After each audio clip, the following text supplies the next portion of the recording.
അശ്വതി ചേച്ചി. മിത്രയുടെ കണ്ണുകളിൽ കണ്ണീർ തുള്ളികൾ ഉരുണ്ടുകൂടിയിരുന്ന അപ്പോഴേക്കും അവളാകെ വല്ലാത്തൊരവസ്ഥയായി. അത്രയും നേരം തന്നെ കീഴ്പ്പെടുത്താതിരുന്ന ഭയമെന്ന വികാരം അവിടെ ഉടലാകെ കത്തിപ്പടർന്ന് കയറി. അശ്വതി ചേച്ചി. മിത്ര അലറിക്കൊണ്ട് അശ്വതിയുടെ പേര് വിളിച്ചുകൊണ്ടേയിരുന്നു. പക്ഷെ ആ കൊടുങ്കാവിനുള്ളിൽ മിത്രയുടെ ശബ്ദം മാത്രം പ്രതിധ്വനിച്ച് കേൾക്കാമായിരുന്നു. ചെറിയൊരു കരിയിൽ അനങ്ങുന്ന ശബ്ദം പോലും അവളിൽ പേടിയുളവാക്കി. പെട്ടെന്നാണ് നാഗങ്ങൾ ഫണം ചീറ്റുന്ന ശബ്ദം അവൾ കേട്ടത്. എങ്ങോട്ട് പോകണമെന്നറിയാതെ അവൾ ആ കാവിനുള്ളിൽ അകപ്പെട്ടു പോയിരുന്ന അപ്പോഴേക്കും ഹേ മഹാദേവ, അങ്ങയുടെ ഭക്തയായ എന്നെ കൈവടിയരുതേ. കൈകൾ കൂപ്പിക്കൊണ്ട് കണ്ണുകളടച്ച് കണ്ണീരൊഴുക്കി തന്റെ ഇഷ്ടദൈവമായ മഹാദേവനെ അവൾ മനസ്സാൽ പ്രാർത്ഥിച്ചു. മനസ്സിൽ ശിവ പഞ്ചാക്ഷരി മന്ത്രം ഉരുവിട്ടുകൊണ്ട് മിത്ര പതിയെ പുറകിലേക്ക് നടന്നു തുടങ്ങി. വന്ന വഴി എത്ര ശ്രമിച്ചിട്ടും മിത്ര കണ്ടെത്താൻ സാധിച്ചില്ല. വള്ളികൾ നാഗങ്ങളെപ്പോലെ പിണഞ്ഞു തൂങ്ങിക്കിടക്കുന്ന കാണുമ്പോൾ ഒരു നിമിഷം അത് നാഗങ്ങളാണ് എന്ന് പോലും മിത്ര ഭയപ്പെട്ടു. ഓരോ ചുവട് വയ്ക്കുമ്പോഴും അവൾ ശ്രദ്ധയോടെയാണ് നടന്നത്. എന്നെ രക്ഷിക്കണേ, ആരെങ്കിലും അലറിക്കറിഞ്ഞുകൊണ്ട് സ്വയരക്ഷക്കായി വിളിച്ചുപോയി മിത്ര. പെട്ടെന്നാണ് ഇടതുവശത്ത് കാണുന്ന വലിയൊരു പൂമരത്തിന്റെ ചില്ലയിൽ ഒരു നാഗം ഫണം വിടർത്തിക്കൊണ്ട് അവളെ തന്നെ നോക്കിക്കിടക്കുന്ന അവൾ കാണുന്നു. ആ കരിനാഗത്തെ കണ്ട് മിത്രയുടെ ശരീരം വിറങ്ങലിച്ചു പോയി. അപ്പോഴും ശിവപഞ്ചാക്ഷരി മന്ത്രം ചൊല്ലാൻ മിത്ര മറന്നില്ല. മന്ത്രം ചൊല്ലിക്കൊണ്ട് തന്നെ മിത്ര വീണ്ടും എവിടേക്കെന്നില്ലാതെ ഓടി. കാവിൽ നിന്നുള്ള മറ്റു ജീവികളുടെ ശബ്ദം കൂടി കേട്ടതും മിത്രയ്ക്ക് താനിപ്പോൾ മരിച്ചു പോകുന്നവരെ തോന്നിപ്പോയി. പെട്ടെന്നാണ് അവൾ ആരെയോ ചെന്നിടിച്ച് നിന്നത്. അവന്റെ ആ ഗന്ധത്തിൽ നിന്നും തന്നെ അതാരാണെന്ന് അവൾക്ക് മനസ്സിലായി. മരണം മുന്നിൽ കണ്ടു നിൽക്കുമ്പോൾ തന്റെ രക്ഷകരായി വന്നവനെ മറ്റൊന്നും ചിന്തിക്കാതെ അവൾ ഇറുകെ കെട്ടിപ്പുണർന്ന് പൊട്ടിക്കരഞ്ഞുപോയി. രുദ്രേട്ട, അവിടെ പാമ്പുണ്ട്. അവൾ വലിയ വായിൽ കരഞ്ഞ് രുദ്രനോടായി പറഞ്ഞു. എന്തുകൊണ്ടോ അവൾ തന്നെ ചേർത്ത് പിടിച്ച പോലെ അവളെ ചേർത്ത് പിടിക്കാൻ രുദ്രന്റെ കൈകൾ ഉയർന്നു. പെട്ടെന്നാണ് മിത്ര ബോധം മറിഞ്ഞ് അവന്റെ കൈക്കുള്ളിൽ നിന്നിരുന്ന് താഴേക്ക് വീഴാൻ ഒരുങ്ങിയത്. മിത്ര, ഏയ് മിത്ര, കണ്ണുറക്ക്. രുദ്രൻ എത്ര വിളിച്ചിട്ടും മിത്ര കണ്ണുകൾ തുറന്നില്ല. പക്ഷെ ഇമകൾ അനങ്ങുന്ന കണ്ടതും പിന്നെ മറ്റൊന്നും ചിന്തിക്കാതെ രുദ്രൻ മിത്ര എടുത്തുകൊണ്ട് വേഗം കാവിൽ നിന്ന് പുറത്തേക്ക് ഇറങ്ങി തറവാട് ലക്ഷ്യം വെച്ച് ഓടി. മോളെ! രുദ്രൻ കാവിൽ നിന്ന് പുറത്തേക്ക് ഇറങ്ങുന്ന അതേ സമയം തന്നെയാണ് സൂരജ് കാവിന്റെ അകത്തേക്ക് കയറാൻ വേണ്ടി വന്നു. സൂരജ് മുന്നിലേക്ക് നോക്കുമ്പോൾ കാണുന്നു ബോധമറ്റ് കിടക്കുന്ന മിത്രയും കൊണ്ട് ഓടി വരുന്ന രുദ്രനെയാണ്. അയ്യോ, ഏട്ടന്റെ പൊന്നു മോളെ, എന്താടാ പറ്റിയത് എന്റെ കുഞ്ഞിന്? സൂരജ് കരഞ്ഞുകൊണ്ട് രുദ്രനോടായി ചോദിച്ചു. ഒന്നുമില്ലടാ, ബോധം പോയതാ, ഭയന്നു പോയി കാണും, നീ വാ, ടെൻഷൻ ആവാതെ. അത്രയും പറഞ്ഞ് രുദ്രൻ മിത്രയും കൊണ്ട് തറവാട്ടേക്ക് ഓടിക്കയറിയതും അവന്റെ പിറകെയായി സൂരജും കയറി.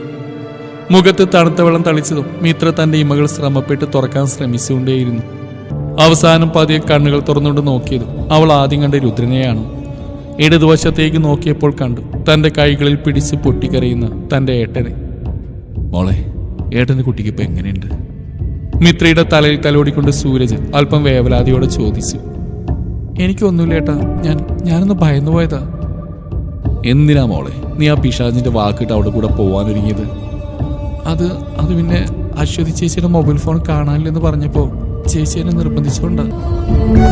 അവള് നിന്നെ നിർബന്ധിച്ച് കിണറി ചാടാൻ പറഞ്ഞ നീ ചാടുവോ? തൊട്ടടുത്തുണ്ടായിരുന്ന ഫ്ലവർ വൈസ് നിലത്തേക്ക് വലിച്ചെറിഞ്ഞുകൊണ്ട് രുദ്രൻ കട്ടിലായി കിടക്കുന്ന മിത്രനെ നോക്കി അലറിക്കൊണ്ട് ചോദിച്ചു. ഒരു നിമിഷം ഭയം കൊണ്ട് വിറച്ചു പോയ മിത്ര കണ്ണുകൾ ചിമ്മിക്കൊണ്ട് അവൾ സൂരജിന്റെ കൈകളിലായി തന്റെ കൈകൾ ചേർത്ത് വെച്ച് മുറുകെ പിടിച്ചു. രുദ്രന്റെ അലർച്ചയിൽ മിത്ര ഭയന്നു പോയെന്ന് സൂരജിന് മനസ്സിലായി. എങ്കിലും എന്തുകൊണ്ടോ ആ സമയം സൂരജ് രുദ്രനെ തടയാൻ ശ്രമിച്ചില്ല. കാരണം ആ കാവിൽ വെച്ച് മിത്രയ്ക്ക് എന്തെങ്കിലും സംഭവിച്ചു പോയിരുന്നെങ്കിൽ അതോർത്തും സൂരജിന്റെ മനസ്സിലൊരു വെള്ളിടി വെട്ടി. ഇതിനെല്ലാം കാരണക്കാരിയായ അശ്വതിയെ പച്ചക്ക് കൊളുത്താനുള്ള ദേഷ്യം സൂരജിന്റെ മനസ്സിൽ അപ്പോഴും ഉണ്ടായിരുന്നു. ഇരു കണ്ണുകളും നിറഞ്ഞൊഴുകി തന്റെ മുഖത്തേക്ക് നോക്കാൻ പോലും ഭയന്നുകൊണ്ട് കിടക്കുന്ന മിത്രയെ നോക്കി രുദ്രൻ പിന്നീടെന്തോ പറയാൻ വന്നതും പിന്നീട് മിത്രയുടെ മുഖം കണ്ടപ്പോൾ പറയാൻ വന്നത് പാതിക്ക് നിർത്തിക്കൊണ്ട് രുദ്രൻ അവളോടായി പറഞ്ഞു. ഇനി പറയാനുള്ളത് നിന്നോടല്ല, നിന്നെ ആ കാവിനുള്ളിലേക്ക് പറഞ്ഞയച്ച അവളില്ലേ, അവൾക്കിട്ടാ ഞാൻ കൊടുക്കാൻ പോകുന്നത്. അത്രയും പറഞ്ഞുകൊണ്ട് കൂട്ടിത്തിരുന്ന മുണ്ടൊന്ന് മടക്കി കുത്തിക്കൊണ്ട് കാറ്റുപോലെ രുദ്രൻ പുറത്തേക്ക് ഇറങ്ങിപ്പോയി. അയ്യോ സൂര്യചേട്ടാ, അശ്വതി ചേച്ചി ഒന്നും ചെയ്യലെന്ന് പറയേട്ടനോട്. വെറുതെ ഞാൻ കാരണം ഈ തറവാട്ടിലൊരു പ്രശ്നം ഉണ്ടാക്കാൻ ഞാൻ ആഗ്രഹിക്കുന്നില്ല. സൂര്യചേട്ടാ പ്ലീസ്, ഉത്സവം കഴിഞ്ഞാൽ നമുക്ക് ഇവിടുന്ന് പോവാം. എനിക്കെന്തോ ഇവിടെ നിൽക്കാൻ ഭയവാ. മിത്ര കരഞ്ഞുകൊണ്ട് സൂരജിനോട് അങ്ങനെ പറഞ്ഞു. സൂരജ് ആകെ വല്ലാതായി. ഏട്ടന്റെ കുട്ടിക്ക് ഇവിടേക്ക് വരണ്ടെന്ന് തോന്നിപ്പോയപ്പോ. അയ്യോ ഏട്ടാ, അതുകൊണ്ടൊന്നല്ല, എനിക്ക് ഒന്നില്ലെങ്കിലും സ്വന്തം എന്ന് പറയാൻ എനിക്കിപ്പോൾ ഏട്ടൻ മാത്രമല്ലേ ഉള്ളൂ.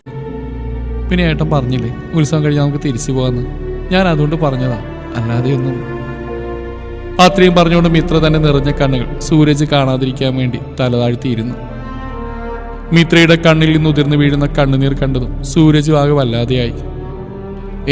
ഏട്ടൻ്റെ കുട്ടിക്ക് അറിയുക കരണ്ട കേട്ടോ, ഞാൻ വെറുതെ പറഞ്ഞ. പിന്നെ അശ്വതിക്കിട്ട് ഞാൻ കൊടുത്തിട്ടുണ്ട്. അതുകൊണ്ട് അവനെന്തോ പറയാമെന്നോ പെട്ടെന്നാണ് സൂരജിന് രുദ്രന്റെ കാര്യം ഓർമ്മ വന്ന്. അയ്യോ ഏട്ടൻ പോയി, അവൻ തടയട്ടെ, ഇല്ലെങ്കിൽ ആ പെണ്ണിനെ അവനെ ഒന്ന് കൊന്ന് കൊല വിളിക്കും. മോള് കിടന്നോ? മിത്രയെ നന്നായി പുതപ്പിച്ചുകൊണ്ട് സൂരജ് അവളെ നോക്കി പുഞ്ചിരിച്ച് വേഗം പുറത്തേക്ക് ഇറങ്ങി ഓടി. ഹോ എന്റെ അമ്മ, ഒന്ന് പതിയെ. എന്താടിയാ സൂര്യചേട്ടൻ എന്നെ അടിച്ചത്? എന്നാലും മോളെ നീ എന്ത് പണിയാ ചെയ്ത്? എന്തായാലും ആ നശിച്ചവളെ കാവിലേക്ക് തള്ളിവിട്ടു. എന്നാ പിന്നെ ആ കാര്യം ശ്രീദേവിയോട് പറയുമ്പോ ചുറ്റാരെങ്കിലും ഉണ്ടെന്ന് ശ്രദ്ധിക്കണ്ടേ? ഇതിപ്പോ സൂരജിന്റെ കയ്യിൽ നിന്ന് അടിയും വാങ്ങി വന്നിട്ട് അടങ്ങിയിരിക്കും കുട്ടി. മുഖല്ലേ നീര് വെക്കും, നല്ലവണ്ണം ചൂട് പിടിക്കട്ടെ. അതും പറഞ്ഞ് താര അശ്വതിയുടെ മുഖത്ത് ചൂട് പിടിച്ചു കൊടുക്കുകയായിരുന്നു. ഈ സമയമാണ് ശ്രീദേവി അവിടേക്ക് വന്നത്. മോളെ അശ്വതി ഇപ്പൊ എങ്ങനെയുണ്ട്?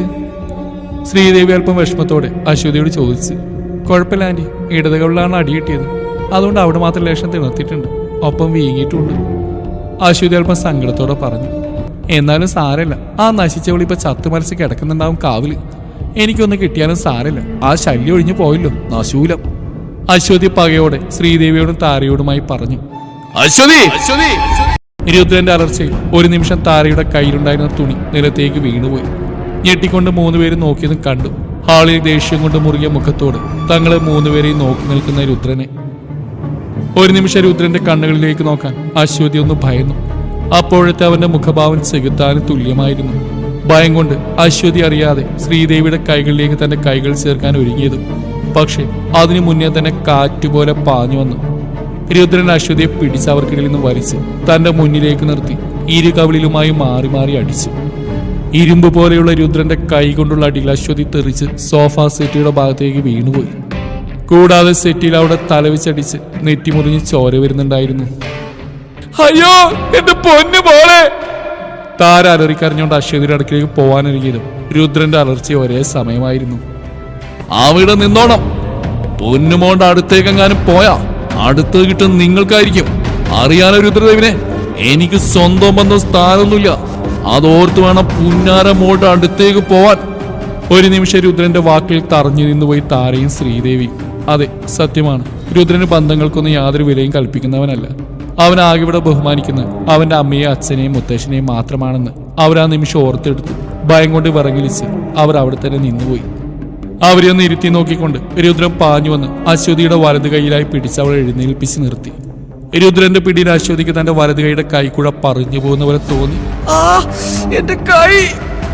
വേദന കൊണ്ട് അശ്വതി ഒന്ന് പൊളഞ്ഞുപോയി. എന്തിനാണ് നീ ആ പെൺകുട്ടി കാവിലേക്ക് പറഞ്ഞേച്ച്? സത്യമായി പറഞ്ഞോ, ഇല്ലെങ്കിൽ ഇപ്പൊ കിട്ടിയതിന്റെ ഇരട്ടിയായിരിക്കും നിനക്ക് കിട്ടുക.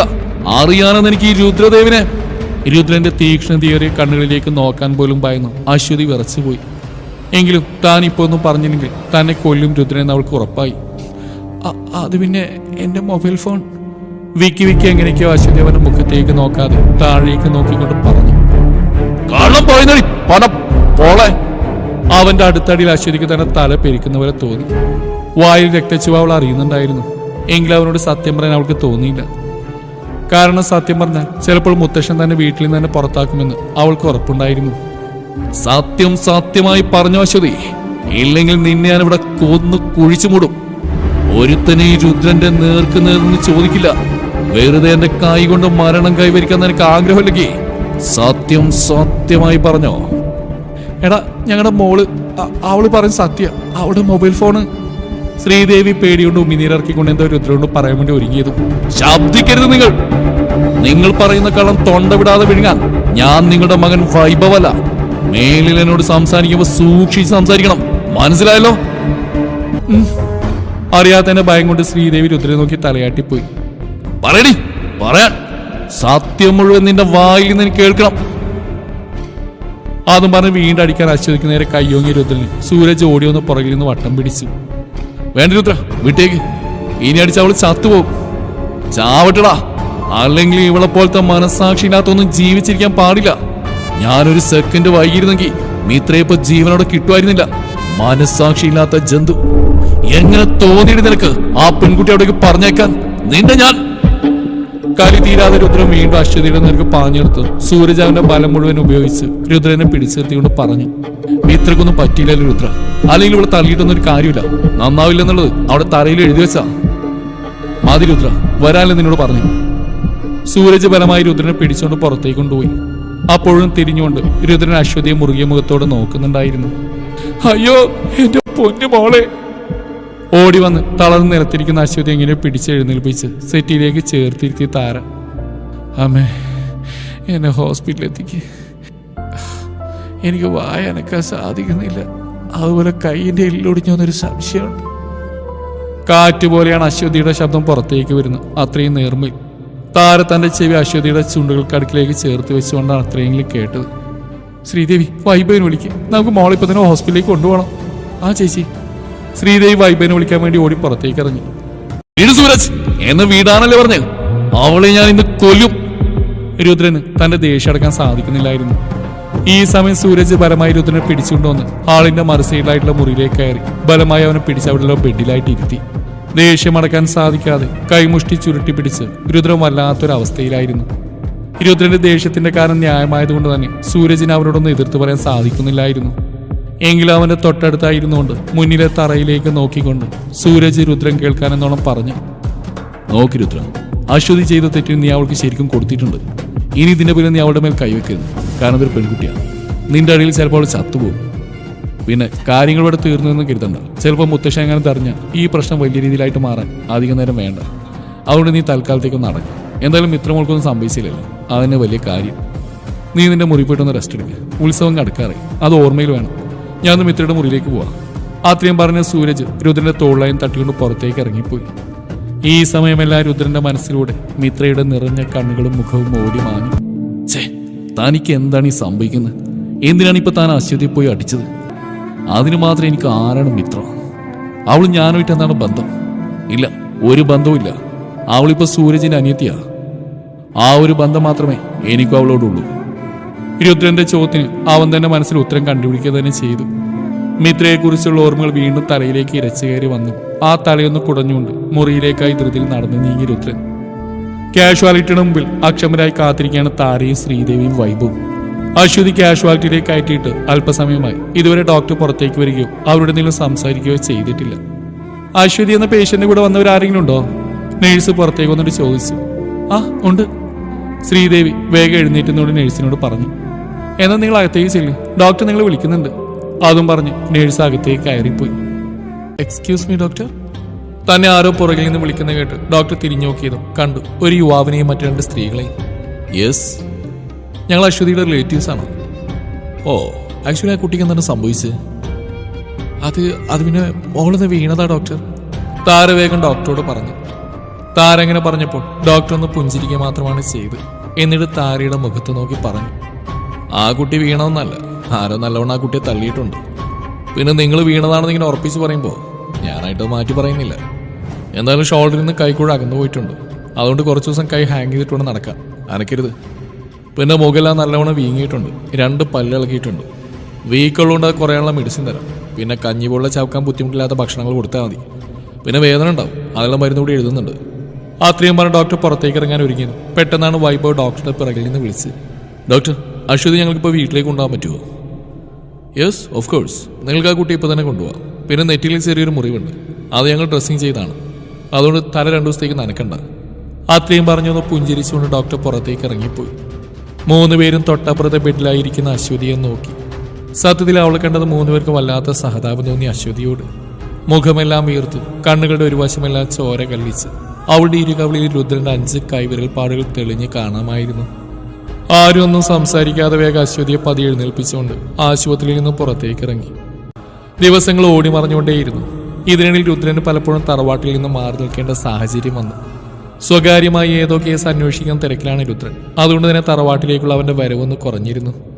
മിത്രയ്ക്ക് നന്ദനുള്ളതുകൊണ്ട് തന്നെ വലിയ വിഷമമൊന്നും ഇല്ലായിരുന്നു. പിന്നെ രുദ്രൻ ഇല്ലാത്തതുകൊണ്ട് സൂരജ് എപ്പോഴും മിത്രയ്ക്ക് ഒരു തണലായി കൂടെ ഉണ്ടാവും. വൈഭവ് പിന്നെ ആ തറവാട്ടിലുണ്ടെങ്കിലും അങ്ങനെയൊന്നും പുറത്തിറങ്ങാറില്ല. അന്നത്തെ കാല് തൊഴിച്ചുകൊണ്ടുള്ള രുദ്രന്റെ അടി വൈഭവിന് മൂത്രം പോകാൻ തന്നെ 2-3 ദിവസം വേണ്ടി വന്നു. വയ്യാതെ കിടക്കുന്ന സമയത്തായിരുന്നു താരയുടെ നിലവിളിയും കരച്ചിലും കൊണ്ട് അവൻ എങ്ങനെയൊക്കെയോ അശ്വതിയെ കൊണ്ട് ഹോസ്പിറ്റലിലേക്ക് പോയത്. അശ്വതിയെ തിരിച്ച് വീട്ടിലാക്കിയതിനു ശേഷം വൈഭവിന് പിന്നീട് ഹോസ്പിറ്റലിൽ 1-2 ദിവസം കിടക്കലാൻ ചെയ്യേണ്ടി വന്നു.